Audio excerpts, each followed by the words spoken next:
اگر تم ایک یہودی کا احسان نہ لیتے تو اچھا تھا۔ کوئی بھی یہودی بہت اچھا آدمی ہو سکتا ہے، لیکن وہ مسلمان کے لیے اچھا دوست نہیں ہو سکتا۔ یہودی مسلمان کا دوست ہو ہی نہیں سکتا۔ ایسی بات نہ کہو ابن کعب، ابن داؤد نے کہا۔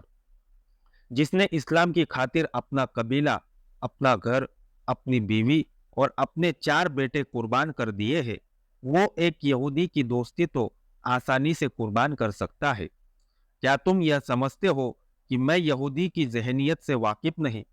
میں جہاں دیکھوں گا کہ یہودیوں کے ہاتھوں اسلام کو نقصان پہنچ رہا ہے تو اپنے یہودی دوست کے سب احسان بھول کر اسلام کو نقصان سے بچاؤں گا۔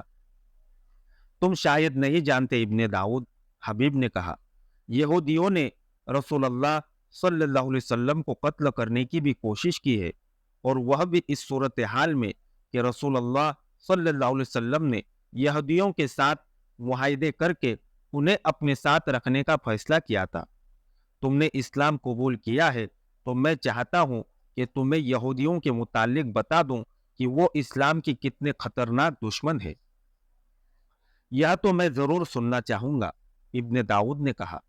میں مدینے سے دور کا رہنے والا ہوں، بہت سی باتوں سے بے خبر ہوں۔ مدینہ میں یہودیوں کے کچھ قبیلے آباد تھے۔ حبیب ابن کعب نے کہا، رسول اللہ صلی اللہ علیہ وسلم نے یہ جانتے ہوئے کہ یہودی فتنہ پرداز قوم ہے اور یہ قوم مسلمانوں کی بدترین دشمن ہے، یہودی کے ساتھ صلح کا معاہدہ کیا اور انہیں دوستوں کی طرح اپنے ساتھ رکھا۔ لیکن انہوں نے غزوہ بدر کے بعد معاہدے کی خلاف ورزی کی۔ اس وقت مدینے کے اندر اور خصوصاً مضافات میں یہودیوں کی اجارہ داری تھی اور ان کی آبادی بھی زیادہ تھی۔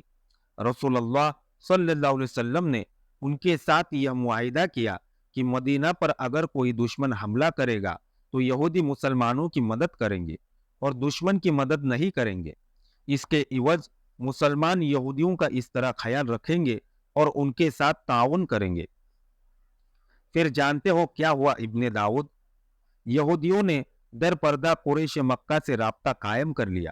یہودیوں کے یہ الفاظ رسول اللہ صلی اللہ علیہ وسلم کے کانوں میں پڑے، قبیلہ لڑنا جانتا ہی نہیں، مسلمان ہم سے لڑتے ہیں تو ہم انہیں دکھاتے کہ لڑائی کس طرح لڑی جاتی ہے۔ اس کے ساتھ ہی یہودیوں نے اسلام کے خلاف محاذ بنا لیا۔ ماہ شوال 2 ہجری میں رسول اللہ صلی اللہ علیہ وسلم نے دیکھا کہ یہودیوں نے صلح کا معاہدہ توڑ ڈالا ہے، تو آپ صلی اللہ علیہ وسلم نے یہودیوں کے خلاف جنگی کارروائی کر کے انہیں مدینہ سے نکال دیا۔ یہودیوں کا یہ قبیلہ بنو قینقاع تھا۔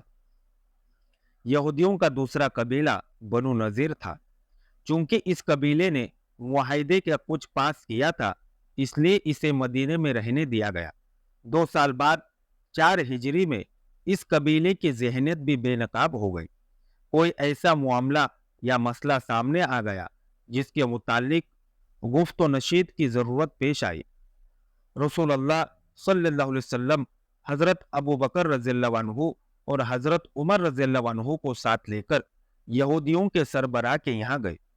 آپ صلی اللہ علیہ وسلم اس سربراہ کے ٹھکانے کے قریب پہنچے ہی تھے کہ کسی نے آپ صلی اللہ علیہ وسلم کو روک لیا اور ایک مکان کی چھت کی طرف اشارہ کیا۔ وہ ایک یہودی کا مکان تھا۔ اس کی چھت پر ایک یہودی جس کا نام عمرو بن حجاج تھا چھپا ہوا تھا۔ اس کے پاس ایک وزنی سیل پڑی ہوئی تھی۔ اسے یہودیوں نے یہ کام سونپا تھا کہ جب محمد صلی اللہ علیہ وسلم اس مکان کے قریب سے گزرے تو آپ صلی اللہ علیہ وسلم کے سر پر سیل گرا دے۔ رسول اللہ صلی اللہ علیہ وسلم کو اس سازش کی اطلاع ملی تو آپ صلی اللہ علیہ وسلم وہیں سے واپس آ گئے اور یہودیوں کو پیغام بھیجا کہ وہ مدینہ سے نکل جائے۔ بنو نذیر نے نکلنے کی بجائے لڑنے کی تیاریاں شروع کر دی۔ حضور صلی اللہ علیہ وسلم کے حکم سے بنو نذیر کو تیاریوں کے حالت میں پکڑا گیا اور یہودی مدینے سے نکالے گئے۔ ان میں کچھ تو شام چلے گئے اور زیادہ تر خیبر میں جا آباد ہوئے۔ تم نے شاید ان کے سرداروں کے نام سنے ہوں گے: سلام بن ابی الحقیق، کنانہ بن اربی، اور حی بن اخطب مشہور یہودی سربراہ تھے۔ یہ خیبر میں آباد ہوئے اور رسول اللہ صلی اللہ علیہ وسلم سے انتقام لینے کی تیاریوں میں مصروف ہو گئے۔ یہودی سازش کے ماہر ہیں، انہوں نے مکہ جا کر قبیلہ قریش کو مسلمانوں کے خلاف بھڑکایا، اور وہ دوسرے علاقوں میں بھی گئے اور لوگوں کو مسلمانوں سے یوں خوف زدہ کیا کہ مسلمانوں کو مدینے میں ہی ختم نہ کیا گیا تو یہ سب کو ختم کر دیں گے۔ تم شاید نہیں جانتے ابن داؤد، یہودی کا دماغ سازش کے سوا اور کچھ سوچ ہی نہیں سکتا۔ یہ ایسے پر اثر الفاظ اور انداز سے لوگوں کو اکساتے اور مشتعل کرتے ہیں کہ ہر کوئی یہودی کی بات کو اپنے دل کی آواز سمجھنے لگتا ہے۔ انہوں نے قبیلہ قریش اور دوسرے قبیلوں کے سامنے اپنی مثال پیش کی کہ یہودی پشت در پشت مدینے میں رہتے چلے آ رہے تھے۔ تم دیکھ رہے ہو کہ انہوں نے یہودیوں کو گھر سے بے گھر اور وطن سے جلا وطن کر دیا ہے، اور مدینے میں وہی چند ایک یہودی رہ گئے ہیں جنہوں نے مسلمانوں کی غلامی قبول کر لی ہے۔ ہاں ابن کعب، ابن داؤد نے معصومیت کے لہجے میں کہا، میں یہودیوں کی ذہنیت اور اسلام دشمنی کے متعلق جانتا ہوں، لیکن اتنا نہیں جانتا جتنا تم جانتے ہو۔ یہ باتیں مجھے سناؤ۔ میرا اٹھنا بیٹھنا یہودیوں کے ساتھ رہتا ہے، میں ان کی ہر بات کو سچ مان لیا کرتا ہوں۔ کیا تم ساری باتیں سننا پسند کرو گے؟ حبیب نے پوچھا، اکتا تو نہیں جاؤ گے؟ نہیں ابن کعب، ابن داؤد نے کہا، میں یہ باتیں سننا چاہتا ہوں، ان سے زیادہ تو مجھے یہ باتیں سننے کا شوق ہے۔ بنت یامین نے کہا، میں جب اسلام کے کسی دشمن کی بات سنتی ہوں تو میرے جسم میں آگ لگ جاتی ہے، میں کہتی ہوں اسے ابھی قتل کر دو۔ یہودیوں سے مجھے اس لیے نفرت ہے۔ تم دونوں سننا چاہو یا نہ چاہو، حبیب نے کہا، میرا دل آج ایسا بھر آیا ہے کہ یہی باتیں کرتے رہنے کو جی چاہتا ہے۔ یہ باتیں کوئی پرانی باتیں تو نہیں۔ رسول اللہ صلی اللہ علیہ وسلم کی وصال کو ابھی 2 سال اور کچھ مہینے ہی گزرے ہیں، لیکن حضور صلی اللہ علیہ وسلم مجھے اپنی آنکھوں کے سامنے گھومتے پھرتے، میدان جنگ میں گرجتے برستے، مجاہدین کی قیادت کرتے، سالاروں کو ہدایت دیتے نظر آ رہے ہیں۔ میں نبی آخر الزماں صلی اللہ علیہ وسلم کی قیادت میں جنگ خندق میں شامل ہوا تھا۔ تم مدینہ سے دور کے رہنے والے ہو، تم نے شاید سنا ہوگا کہ اہل قریش نے 10,000 کا لشکر اکٹھا کر کے مدینہ پر چڑھائی کر دی تھی۔ یہ 5ویں ہجری کا واقعہ ہے، کل کی تو بات ہے، ابھی 6-7 سال گزرے ہیں۔ مجھے یاد ہے، ابن داؤد نے کہا، یہ خبر کچھ عرصے بعد میرے گاؤں تک پہنچی تھی۔ اہل قریش ناکام لوٹ گئے تھے۔ ناکام اس لیے لوٹ گئے تھے کہ رسول اللہ صلی اللہ علیہ وسلم کے حکم سے مدینہ سے ارد گرد خندق کھودی گئی تھی۔ حبیب نے کہا، یہ ماہ شوال 5 ہجری 627 عیسوی کا واقعہ ہے۔ میں تمہیں سنا رہا تھا کہ یہودی مدینہ سے نکالے گئے تو انہوں نے قبیلہ قریش کو اور دوسرے قبیلوں کو بھی مسلمانوں کے خلاف ایسا مشتعل کیا کہ ابو سفیان 10,000 آدمیوں کا لشکر لے کر مدینہ پر چڑھ جوڑا۔ خندق نے انہیں آگے نہ بڑھنے دیا۔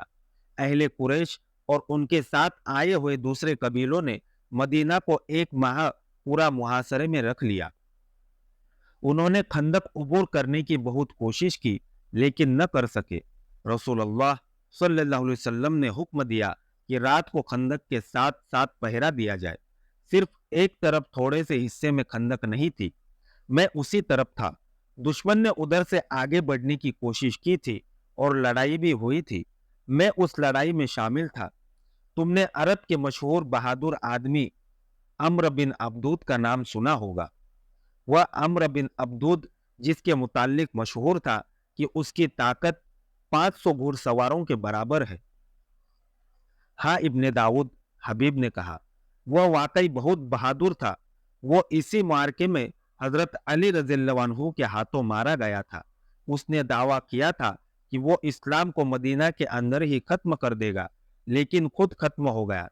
جی میں آتی ہے اس وقت کی ایک بات سناؤں، لیکن میں تمہیں یہودیوں کی فریب کاری سنانا چاہتا ہوں۔ میں بتا رہا تھا کہ ایک طرف خندق نہیں تھی، اس لیے اس طرف سے ہی حملے کا خطرہ تھا۔ ہم اس طرف تیار موجود رہتے تھے۔ مدینہ میں ایک کشادہ مکان تھا۔ رسول اللہ صلی اللہ علیہ وسلم کے حکم سے ہم نے عورتوں اور بچوں کو اس مکان میں منتقل کر دیا تھا۔ یہ ان کی حفاظت کا انتظام تھا۔ ایک رات ایک آدمی کو اس مکان کے ساتھ مشکوک حالت میں آہستہ آہستہ چلتے دیکھا گیا۔ اس کے ہاتھ میں برچی تھی۔ رسول اللہ صلی اللہ علیہ وسلم کی پھوپھی صفیہ رضی اللہ عنہا کو خبر ہوئی تو وہ ایک موٹا ڈنڈا لے کر باہر نکلی۔ اس آدمی پر انہوں نے عقب سے حملہ کیا اور سر پر ڈنڈے مار مار کر اسے ختم کر دیا۔ کون تھا وہ؟ بنت یامین نے پوچھا۔ وہ یہودی تھا، حبیب نے جواب دیا۔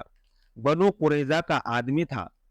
عام خیال تو یہ تھا کہ وہ رسول اللہ صلی اللہ علیہ وسلم کو قتل کرنے جا رہا تھا، لیکن کچھ دنوں بعد ایک یہودی نے راز کی یہ بات بتائی تھی کہ یہ آدمی ایک بہت خطرناک سازش کے تحت آیا تھا۔